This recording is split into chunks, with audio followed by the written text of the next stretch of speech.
Hey YouTube, Awesome Writer here. Welcome to my review for the Dino Knight Morpher from Power Rangers Dino Fury Season 2. This is going to be the main device used by the Dino Knight power-up for the Red Ranger. We don't know exactly how it's going to be used because Season 2 isn't out yet as of this recording. The Beast Morpher Season 2 Morpher wound up being a control device. I don't think that'll be the case here because it's something that was actually in the Ryusoul Soldier footage, but I thought I'd mention that at the beginning. We're going to go over all the base functions as well as compare it to the Japanese version like usual, but let's go ahead and dive in, just talking about it aesthetically first. And it overall looks a little bit blank without the key in it. Once you have the key in it, it's going to look a lot more full, a lot more better. But overall, it's a pretty decent looking toy. It's not like the absolute best thing, a little bit smaller than the Japanese version, but it doesn't look or feel overly cheap in my opinion. Like the only thing that feels or looks cheap is the gray plastic here, which always kind of looks cheap to me, but it's not that bad overall, and I think all the other colors look good. Again, once you get this on here and it's unfolded, it actually looks really nice. So like I said, it doesn't feel cheap. That's something I've really been paying extra attention to, especially with Zenkaiger and stuff. Like, it doesn't feel as high quality as certain Toku toys from the past, but it doesn't feel overly cheap or anything. It feels like a solid product. It doesn't feel too light or anything like that. It feels like you're getting your money's worth for the most part. And then here's just the key on its own before you put it in. Kind of, again, the same thing. I think it overall looks fine. I mean, this part looks rather basic, but you're not going to be displaying it or looking at this side too often, and the silver and gold paint on this looks solid. But to start, let's just go over the sounds here without the key, since, you know, we don't have the key in yet. Might as well do those first. So press this button to sort of activate it. That's kind of how you turn it on. And then you kind of just get generic noises.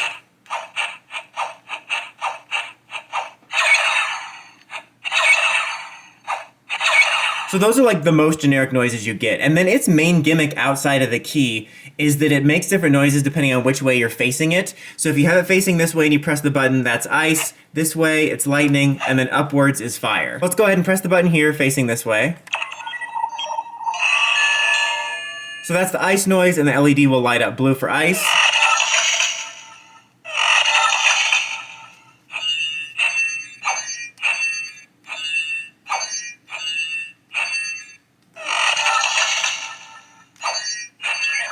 So you'll get those noises till it runs out. Now let's do lightning. You can see it lights up yellow for the lightning.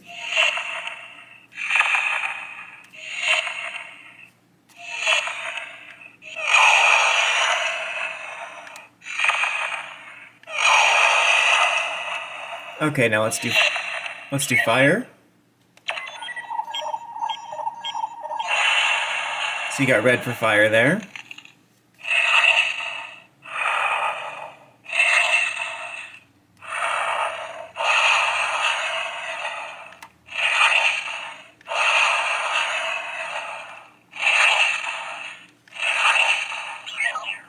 Okay, and now real quick before we do the morph, let me just show you there's two buttons on here that make noises, and this one's supposed to correspond with the Chroma Saber. Well, you know, not really correspond, they don't really talk to each other, but I'll show that off in a second.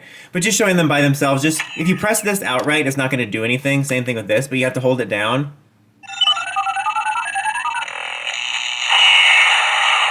Hello, yes, I am calling you on my claw phone. And so you get that to activate.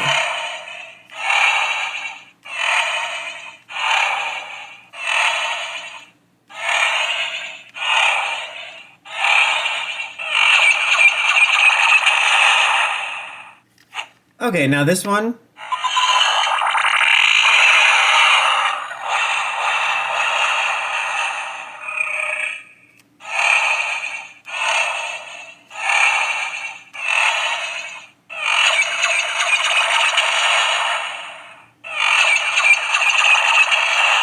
And then just to show you, after you let it sit, it will make a deactivation noise to show it this kind of going sleep mode.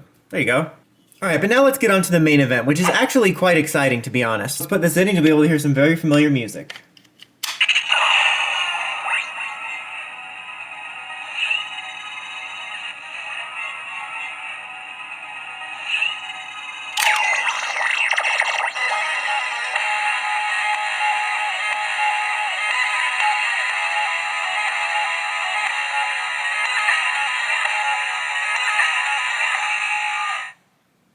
So as as you could hear, that was the Dino Fury morph music, which was awesome. That's honestly one of my favorite things about Dino Fury personally is the score. It's like the first recognizable score in forever that isn't MMPR 2.0. So hearing that music was amazing, and it's not something we really do that often with Power Rangers toys. In fact, I can't remember the last time we did it. It sounds really clear and great and awesome, and it's such a step up from the main Dino Fury morpher. If you didn't know, I did have to cut it down in editing in the future just because I have really bad luck with getting strikes on the videos or, you know, warnings on the videos because of the music. So I did cut it down, but it plays it for over 20 seconds. Good long time. Sounds really good. Really, really awesome. Really unexpected. I think that was really great. But that's not all it does. When you press this button further, it will keep making different sounds based off of tracks from the show. So I'll play little versions of that now.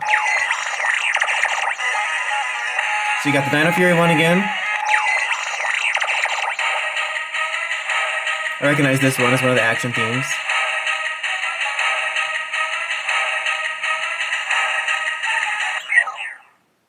Then it'll play this one. To be honest, I don't recognize this one. And all during this, you can activate slashing noises. And then it'll go back to this, which you can also activate the noises during.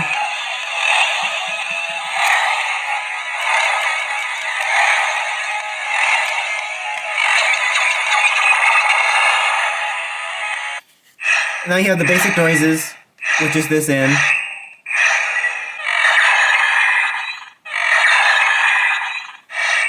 Now before we move on, I want to go ahead and just show this real quick. So just press this here, and it'll light this up.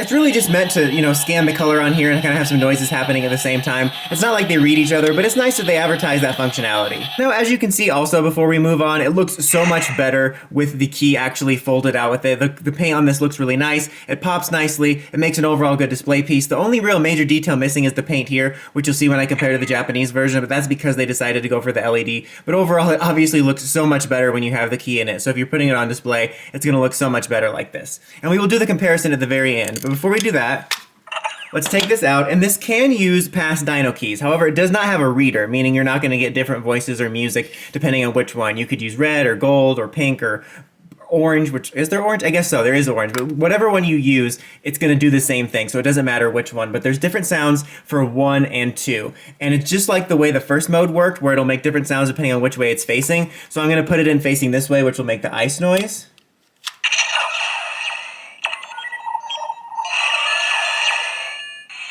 And you'll yet again hear music from the show. This one's kind of the music that plays during like a mystery or something, or they're trying to figure something out. It's their shinking pose music. And you'll get unique sounds.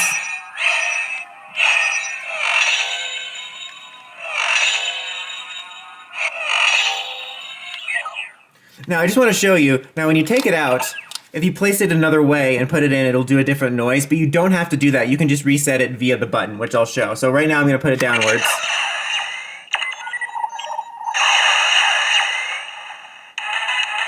So you got another jingle there. I don't recognize that one. But you got the lightning mode. And now you can just reset it by doing this.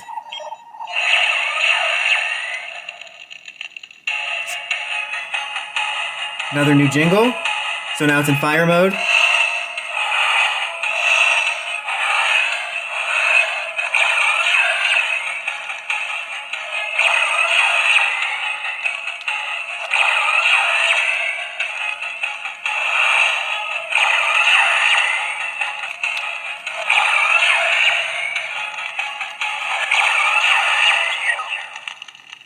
Okay, so now there is going to be a sound for putting 2 keys in, and this is going to bring me to my only real negative about this, to be honest, which is sometimes the mechanism here can be a little bit loose, meaning it won't read it correctly. Like there was a couple times I actually had to do some outtakes from this video. You'll plug it in and it'll make the deactivation sound, like it won't read it correctly. And sometimes when you're shaking it around for the motion, it'll come loose. Like I had the morphing key in there and I was jostling it around in an outtake, and then all of a sudden it made the deactivation noise, and it's very loose, and that is a problem problem I have encountered with all of the previous Hasbro Morphers so far, is that the mechanism sometimes will feel loose to the point where it either won't read it correctly or it'll read it as being removed when you're putting it in. That's what she said. But you know what I mean. So that's just something to be aware of, and I wanted to highlight that here because I sometimes have a hard time getting the two noise to activate because they will have a hard time reading them at the same time. But I'm going to try to get it here on the first go. So put one in.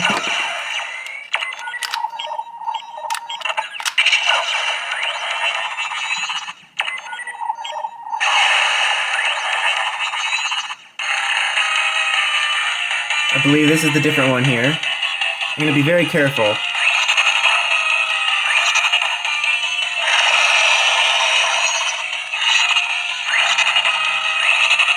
Now let's switch to this one.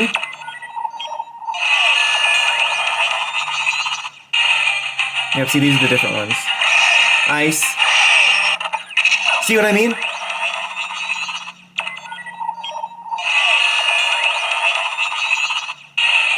See, now it restarted itself.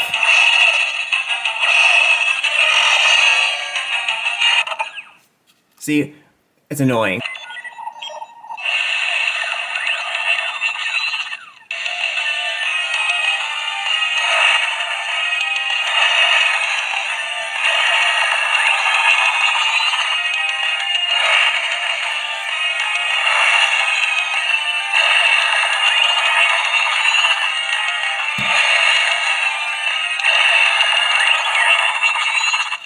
Sorry if my movements were a little awkward there, but I was trying hard not to jostle it. Now, before we get to the final verdict, let me go ahead and compare it to the Japanese version. Okay, so here we have it next to the Max Ryusoul Changer, and honestly, it's pretty comparable. You can see that the Max Ryusoul Changer is definitely bigger, and the paint does look a little bit more premium. It's closer look-wise than a lot of them. Really, the only key difference is this here, because this is painted with this sort of like turquoise, shiny paint, but this isn't, but that's primarily because they went for the LED, which honestly looks good. It's not going to be the most accurate for display collection purposes, but I think from the standpoint that it's a kid's toy, I think kids will really like it. And I do find the LED to be kind of impressive, as it isn't just a one-note LED with like one tiny red light bulb there. It's got multicolors, it reads the different angles for the different elements, which is nice, so I don't mind it. The gray plastic here looks a little bit less cheap, and like I said, the paint on this looks a little bit more premium. But setting that aside, most of the details are the same, and it's really only scale-wise. And if you can set aside the LED, this honestly makes a solid display piece. The other key difference obviously being the button is a little bit smaller and it ends out more. Like this one is a little bit more subdued. This one seems a little bit cheaper, which makes it seem a little bit more hollowy, whereas this one feels a little bit more premium. But it's not like a huge deal where I'm like, ugh, this is the superior version just because it's the Sentai. Like on it, it's just noting it because it's different. And then you do have the differences here where you have button presses here with this, and it's a black plastic, whereas this is gray and you snap it on there. It's really funny because like on the package it says adult assembly required, and legit all you have to do is plug in the handle. And this one will feel a little bit better in your hand as an adult. This obviously will be fine for kids, but it definitely is a little bit smaller, a little less comfortable. But honestly, it's not too bad in comparison. Also, of course, obviously the sounds are going to be much different. This has like all the Japanese Ryusoulger sounds and stuff like that, and this has the Dino Fury music. But you know, I thought I'd compare it, so it just depends on what you want, what you're looking for. Are you looking for something for display? Are you more of a Dino Fury fan, more of a Ryusoulger fan? What noises do you want? All that good stuff. Let's move on to the final verdict. Overall, I am very impressed with this. Like I said, my only real complaint with it is the loose reader, because that will be a problem that I primarily have when using these keys. When it's either one or two, more so with two, when you jostle in just the wrong way, it'll come out, it'll do the deactivation sound, or it'll re and deactivate. That can be rather annoying. It doesn't happen as often when this is in it, but it will happen. So that's really my only complaint about it, and I think it's something Hasbro should take a look at in the future, because I've had varying degrees of that same problem with both Beast Morphers and the original Dino Fury Morpher, where it will do false reads and all kinds of stuff. But outside of that, I was very impressed with this. I love the Dino Fury music, and I love that it's included in this. It makes everything so much more clear and concise, and it really fixes my main problem with the Dino Fury Morpher, where it really wasn't clear where the morph music and stuff was and what you were doing.